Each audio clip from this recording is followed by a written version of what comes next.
This story starts, thanks everybody. This story starts with a bumper sticker. Yeah. And if you drive around enough on the north side of Chicago, you're bound to see a bumper sticker that carries a single word, resist. That's usually on the back of a Prius or maybe a Subaru. Now, whenever I see one of these bumper stickers, I think of my mom, or actually of her cousin. Now, my mother is 78 years old. She lives in Brooklyn. She's never driven a Prius. She's pretty liberal. She contributes to good causes, and she occasionally even marches for them. And she was a feminist back when feminism was really a radical notion, and she raised me accordingly, and I'm proud of her.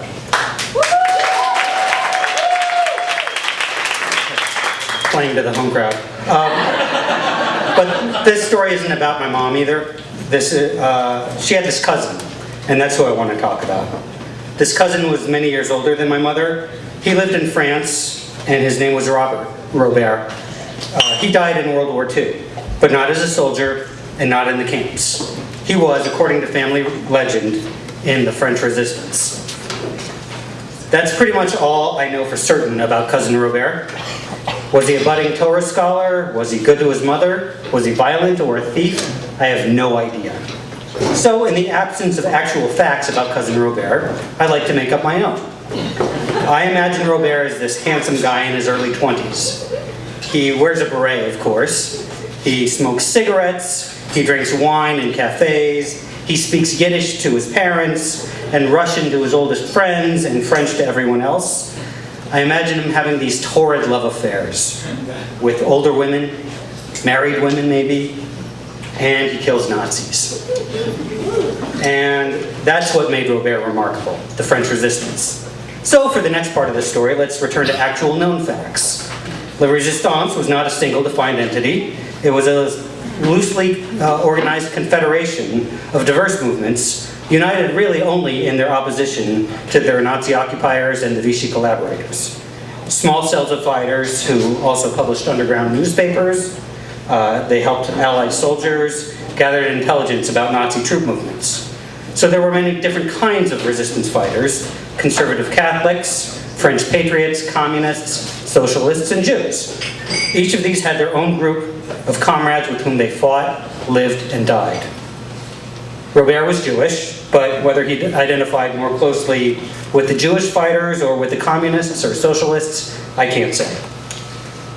Now, the resistance started out ragtag. Over time, they organized. They became known collectively as the French Forces of the Interior, or FFI. They sabotaged war factories, they stole dynamite from Germans, they derailed Nazi trains, and they assassinated Nazi officials. I think they were heroes. A lot of them died in action. An estimated 8,000 FFI fighters were killed.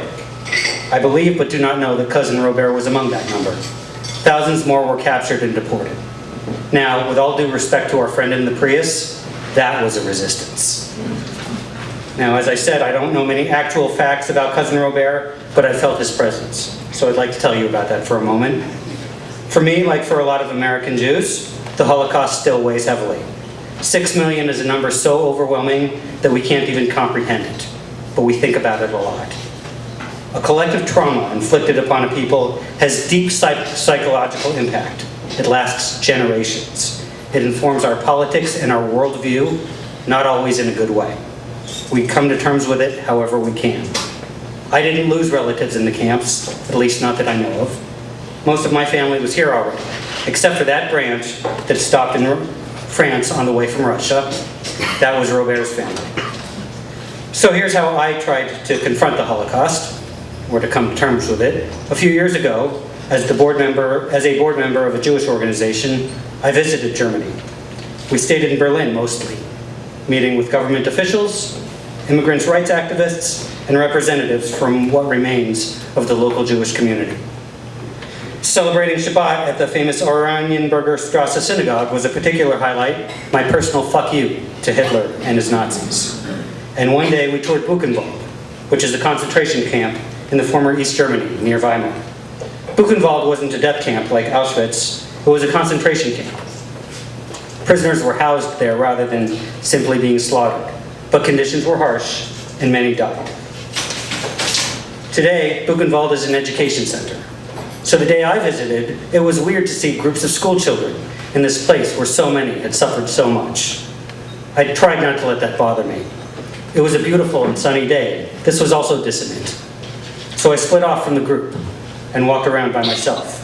I took note of the guard towers, the barracks, the barbed wire. And I walked into the crematorium, where the Nazis burned the bodies of the prisoners who died there. Thousands of bodies turned to ash, a final violation of Jewish law and of human dignity. I looked at the oven. I decided that I would honor the victims the only way I knew how, with the Jewish prayer for the dead. This was cheating, by the way. If you're following the rules closely, in Judaism you only say the prayer for the dead in memory of a close relative, usually. There are exceptions, but none of the dead for whom I would be mourning would qualify.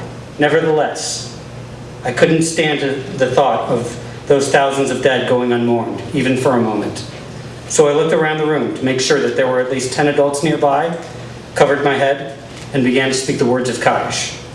Yit Gadal v'Yit Kadash Shemei Rabbah. I paused and waited for the traditional response, Amen. Nobody gave it. The silent message was, you're on your own, pal. But neither did anyone look at me as if I were out of line. So I continued. Be'omad ivrach cherutei v'yamlich malchutei, and so on. I stumbled my way through. Kaddish is a hard prayer to say, and I've never really had to say it. I made it about halfway through before I choked up. Nobody offered me a handkerchief. I was on my own. I exhaled, caught my breath, composed myself. I finished strong and clear voice. Oseh shalom b'mermav, may the one who creates harmony in heaven bring peace to us and to all Israel, and let us say Amen. And I heard it. Amen. Who said that? I looked around. Nobody acknowledged me. Who said that? No response, no eye contact, nothing. But somebody said it. I heard it. I don't believe in ghosts. I don't believe in spirits. There was no apparition, no weird light or spooky sound. But at that moment I thought of Robert. The first time in many years he entered my mind.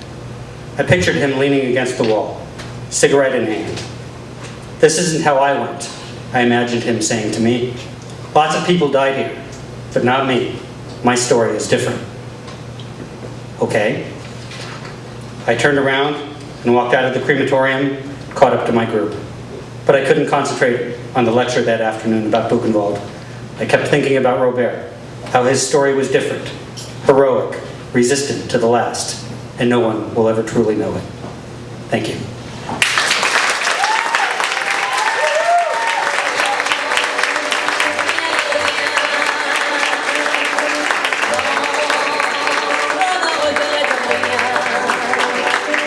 Hey, hey, hey.